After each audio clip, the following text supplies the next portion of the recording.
আপনি কোথা থেকে আসছেন? পঞ্চগড় থেকে। আপনি কোথা থেকে আসছেন? আমি আসছি বরিশাল থেকে। অনেক দূর থেকে আসছি, গোপালগঞ্জ থেকে। আপনার পরিচয়? বাড়ি কুমারখালী, এলঙ্গে আচার্য চর। ভিডিও যা বলেছি সেটা কি পরিপূর্ণ পাইছেন? আল্লাহর রহমত সবাই আমরা মুখ থেকে যা বলছেন তা পাইছি আমরা। আপনার ছবি দেখে কথা শুনে এই জায়গায় বিশ্বাস করে আসছি। এখানে দেখলাম, দেখার পরে দেখলাম যে না, আপনার কথা বা এখানে কাজে মেশিনে ঠিক পাইছি। অনেক অনেক জায়গায় ঠকছিও আমরা। আমার ভালো লাগছে, আমি আরো 10 থেকে 15টা প্রতিষ্ঠানের সাথে যোগাযোগ করছি। আপনার কথা আমার ভালো লাগছে, তাই আমি আসছি।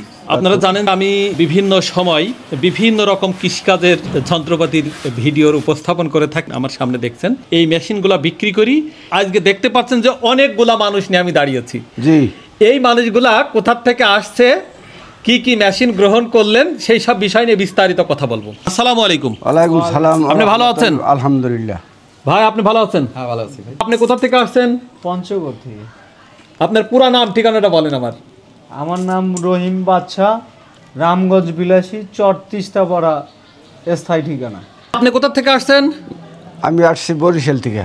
ঠিকানা হইল বরিশাল গৌরনদী থানা, বেজগাতি গ্রাম। আমার নাম আব্দুল জব্বার গাজী। আমি মেশিনের জন্য আসছি। কি মেশিন নিলেন? এই মশলা ভাঙ্গা, ধান ভাঙ্গা, চাউল ভাঙ্গা, মরিচ গুঁড়া ভাঙ্গা। কি কি করে দেখলেন?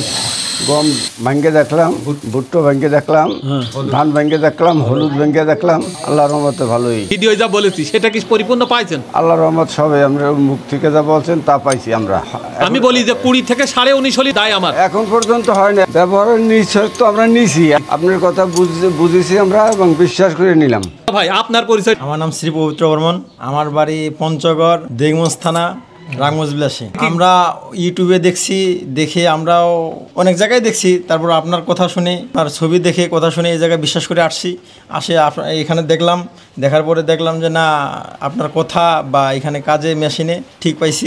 অনেক অনেক জায়গায় ঠকছিও আমরা। পরিবার পরিজন নিয়ে ভালো থাকার জন্য এই সব যন্ত্রের সঙ্গে যুক্ত হয়। এই যন্ত্রগুলো যদি ব্যবহার করতে ব্যর্থ হয় তাহলে যে তাদের দিনপাত কেমন যায়, কৃষকের উপার্জিত অর্থ কিভাবে একত্রিত করতে হয় আমি খুব ভালো জানি, কারণ আমার বাবা একজন কৃষক। আপনারা অবশ্যই বুঝে নেওয়ার চেষ্টা করবেন। আপনারা যদি বুঝে নিতে শিখে যান তাহলে কিন্তু কেউ প্রতারিত হবে না, কেউ ঠকে যাবে না। আপনার সাথে যে কথা বলছি এই ভিডিওতে, সে অবশ্য আপনার তার চেয়ে অনেক ভালো ব্যবহার পেয়েছি। আমরা খুশি। এখন পরবর্তীতে সামনে মেশিন নিয়ে ব্যবহার কইরা এখন আমরা এই সুফল যদি পাই তাইলে আমরা খুশি। হ্যাঁ, অনেক মার্কেটিং করছি। আপনি বেশি কেন চাইলেন? প্রত্যেকটি যন্ত্রের ব্যবহারের নিশ্চয়তা দেওয়ার দায়িত্ব আমার। আপনার পরিচয়? আমার বাড়ি কুমারখালী, এলঙ্গে আচার্য চর। আমি এলাকারই সন্তান। অনেক দুঃখের সাগর পাড়ি দিয়ে এই পর্যন্ত ও গল্প করি লাভ নাই। একটা প্রবাদ বাক্য আছে যে কাঠ ঠকা কিডা ঠকে, যার ঠকা সেই ঠকে। আপনি যদি মানসিক ঠকান আপনি নিজে ভাই ঠকে যাবেন। মানুষকে ঠকানো যাবে না। করোনা সুখের আশা পাবে না দুঃখের ভাষা। আপনি সুখের জন্য, আপনি অর্থের জন্য যদি আপনি একজনের ঠকান, এই ঠকা কিন্তু আপনার বিশাল ঠকা হবে। থাকুন আপনি আর খুঁজে পাবেন না। এটা আমার অনুরোধ, আপনি মানুষকে ঠকাবেন না। জনগণ দেশকে ভালোবাসলে টাকা আজ আছে কাল নাই। টাকায় 2 টাকা একজন ঠকলেও এটা মনের কাছে থাকে না যদি পণ্যটা ভালো হয়। আর ভালো হতে হবে, টাকা যাও। পণ্যটা যদি ভালো হয়, আমি যদি ভালোভাবে ব্যবহার করতে পারি, সমস্যা যদি না হয়, তাহলে ওই টাকা 2 টাকা আমি ঠকলেও মনের কাছে থাকে না।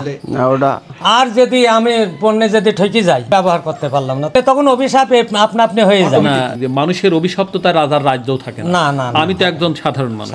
আরাফাত মেশিনারি সত্ত্বাধিকারী ওবায়দুর রহমান স্বপন, আপনার উপস্থাপনা, আপনার প্রচারণা দেখে আমরা আসছি, অনেক দূর থেকে আসছি, গোপালগঞ্জ থেকে। এখন আমি চাই যে আপনার কথা এবং কর্মে আমরা জানি সেই ফলাফলটা পাই। আলহামদুলিল্লাহ ভাই। তাতে ভবিষ্যতে যেন আমরা আরো অনেক মেশিনারি যন্ত্রপাতি নিয়ে আমরা আরো বড় ব্যবসা করতে পারি। আপনিও সেই দোয়া আমাদের জন্য করবেন, আর আমরাও চাই যে আপনি আরো বড় হন। আমি আরো 10 থেকে 15টা প্রতিষ্ঠানের সাথে যোগাযোগ করছি। আপনার কথা আমার ভালো লাগছে, তাই আমি আসছি। আমাদের মন থেকে একটু দোয়া করে দেবেন যাতে আমরা ভবিষ্যতে আরো অনেক বড় ব্যবসা করতে পারি। আলহামদুলিল্লাহ, নিজের কাছে আমাকে খুব গর্বিত মনে হচ্ছে। এই দেশটা গড়বার দায়িত্ব যারা গ্রহণ করেছেন তারা কিন্তু এই সব মেহনতি মানুষ। আমাদের সহযোগিতায় তারা উদ্যোক্তা হচ্ছেন। এই উদ্যোক্তা হওয়ার জন্য কতটা ত্যাগ স্বীকার করে 400-500 মাইল দূর থেকে আমাদের পর্যন্ত আসেন। আমরা যারা ব্যবসায়ী তারা যেন এসব মানুষের সঙ্গে প্রতারণা না করি, এসব মানুষকে যেন আমরা ঠকি না দিই। স্বাধীনতার 54 বছর ধরেই এদেশটার যে পরিবর্তনটুকু হয়েছে, এদেশের শ্রমজীবী মানুষের হাত ধরে হয়েছে, এদেশের খেটে খাওয়া মানুষের হাত ধরে হয়েছে। এদেশের প্রতিটি নাগরিক আমরা একটি পরিবারের মানুষ, তাই প্রত্যেকেই যদি ভালো থাকে তাহলেই সুন্দর সুখী সমৃদ্ধ একটি দেশ উপহার দিতে পারবো। প্রিয় দর্শক, আজ এ পর্যন্তই। সবাই ভালো থাকবেন, সুস্থ থাকবেন। আপনাদের কাছে দোয়ার দরখাস্ত রেখে আসসালামু আলাইকুম ওয়া রাহমাতুল্লাহি ওয়া বারাকাতুহু।